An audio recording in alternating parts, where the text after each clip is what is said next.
ഇന്നത്തെ സ്ഥിരം കാഴ്ചയാണ് ബൈക്കിന്റെ പിന്നിൽ മുഖം മറച്ച് പാർക്കിലും തിയേറ്ററിലും കാമുകന്റെ കൂടെ നടക്കുന്ന പെൺകുട്ടികൾ.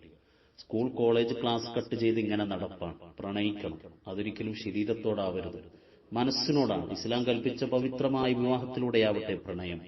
അതിരാവിലെ എഴുന്നേറ്റ് മകളെ സന്തോഷത്തോടെ പറഞ്ഞയക്കുന്ന, ഒത്തിരി കഷ്ടപ്പാടുകൾ സഹിച്ച് ഭക്ഷണം പാചകം ചെയ്ത് ഒരുക്കിത്തന്ന് കോളേജുകളിലേക്ക് പറഞ്ഞയക്കുന്ന, നീ ക്ലാസ്സിലായിരിക്കുമെന്ന് കരുതുന്ന മാതാവിനെ, പെരുവെയിലത്തും മഴയിലും മഞ്ഞിലും വകവെക്കാതെ കൂട്ടുകാർക്കിടയിൽ നീ ചെറുതാവാതിരിക്കാൻ പണിയെടുക്കുന്ന പിതാവിനെ, നിനക്ക് എന്തെങ്കിലും സംഭവിക്കാതിരിക്കാൻ സുരക്ഷാ വലയം തീർക്കുന്ന സ്വന്തം സഹോദരങ്ങളെ ഒക്കെ വേദനിപ്പിച്ചിട്ട് വേണോ നിന്റെ ശരീരത്തിന്റെ സുഖം? നിന്റെ ശരീരം മോഹിച്ച് വരുന്നവർ നിന്റെ സ്പർശനം കിട്ടുന്നതുവരെ കൂടെ ഉണ്ടാവും.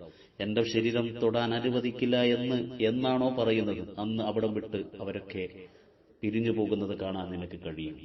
പ്രണയം ശരീരത്തോടാവരുത്, മനസ്സിനോടാവണം. മനസ്സിന് സ്നേഹിക്കുന്നവരെ നമുക്ക് ആവശ്യം.